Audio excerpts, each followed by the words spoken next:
To say that someone is weird and creepy is not a very nice way to describe their Asperger syndrome characteristics. I did not go to university to be subjected to rejection and negative comments about my characteristics that might make me come across to people as strange. You can see that I'm speaking to you a bit of a university theme at the moment. This is because I'm doing a distance learning course with the Open University, and I've just received back one of my assignments, first assignment for the current term, and I scored 71%, the highest score I have ever achieved in any type of university, whether it be physical university or distance learning university. So see, I have got the talent after all. So there, to those who said I didn't have what it takes to do well in any type of university. Of course, regular viewers will know that I was unhappy in that physical university I went to, but I'm not really supposed to talk about that because they didn't like it, and also they offered me a goodwill gesture, although I haven't received it yet. But hello, I'm Chris Williams. It's March the 20th, 2010. In my next video, which is going to be posted on March the 21st, 2010, I'm going to be showing you around Llantwit Major, so do join me for that. But after the break, keep an eye out for my article on autism provision for school children here in Wales, so do stick with me.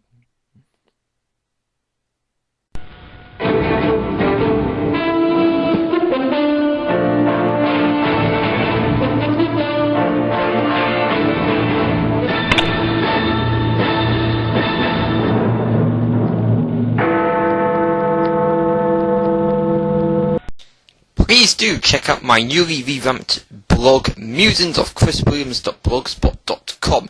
New features added include an update of the BBC News. You can also visit Amazon.com from my site now. You also have the opportunity to click to become my Twitter friend.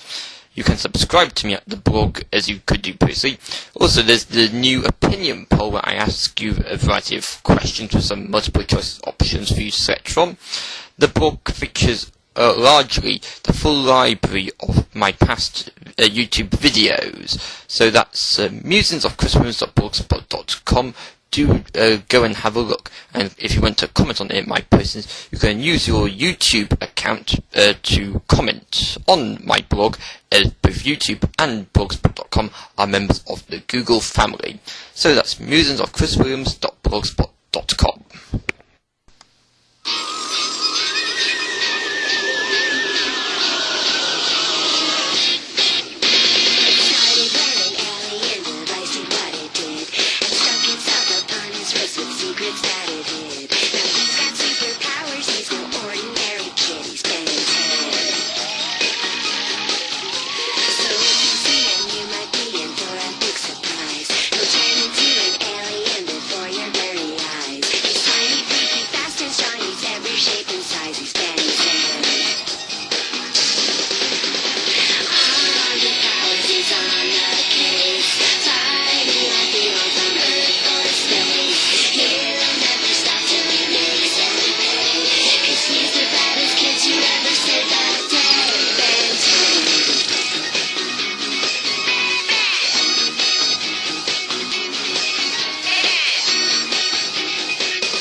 School support for autistic children found to be patchy across Wales.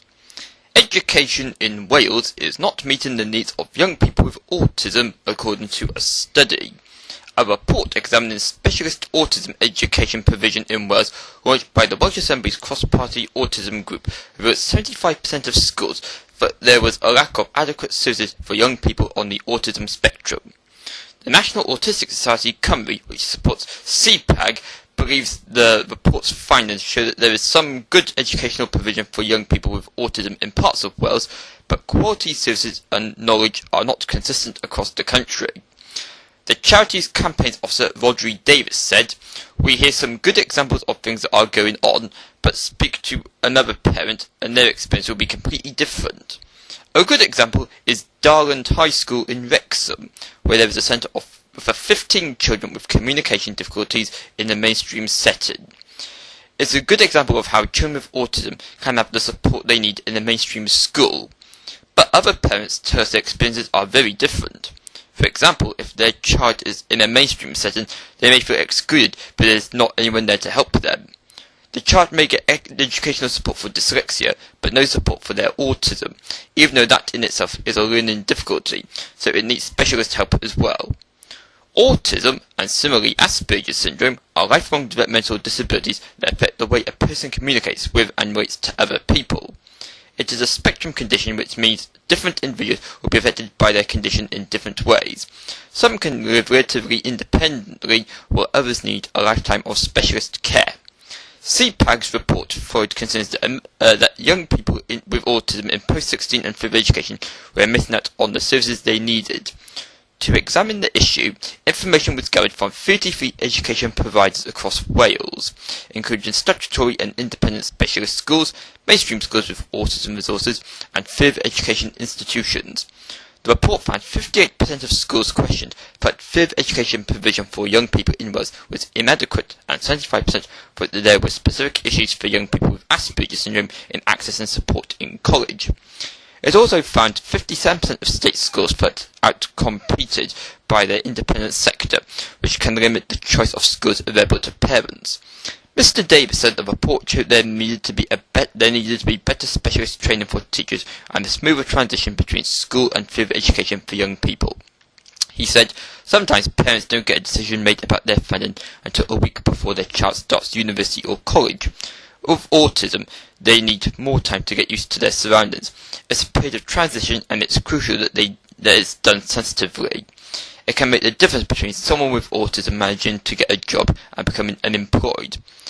As the father of an 8-year-old boy with Asperger syndrome, Paul Murphy, 43, from Cardiff, knows all too well the difficulties and frustrations of parents trying to get the right education provision for a child on the autistic spectrum. He said, "It can be quite difficult and frustrating. We moved our children to 3 different schools. The first 2 were mainstream schools and weren't really meeting his needs. We finally got there with the 3rd school. It's a mainstream school but has a resource space for individuals on the spectrum, which means the school is autism aware. The staff are used to children on the autism spectrum, and the children are used to being around other children on the spectrum." Mr. Murphy believes most parents would welcome increased communication with schools and local authorities about their child's individual needs. Most parents want more dialogue between themselves and those who make the decisions about their child's education, he said. They want to have more opportunities to explain the specific needs of their child, because it's the parents or carers that know the child best. Assembly member and chairman of CPAG, Janet Ryder, said the report offered a useful insight into the problems faced by young people with autism in Wales and their education providers. She said, "Some cases of good practice have been highlighted, which we hope will serve as examples elsewhere in Wales. In many cases, if these institutions have an improved understanding and awareness of autism, coupled with suitable guidance, the problems young people face can be addressed," she added.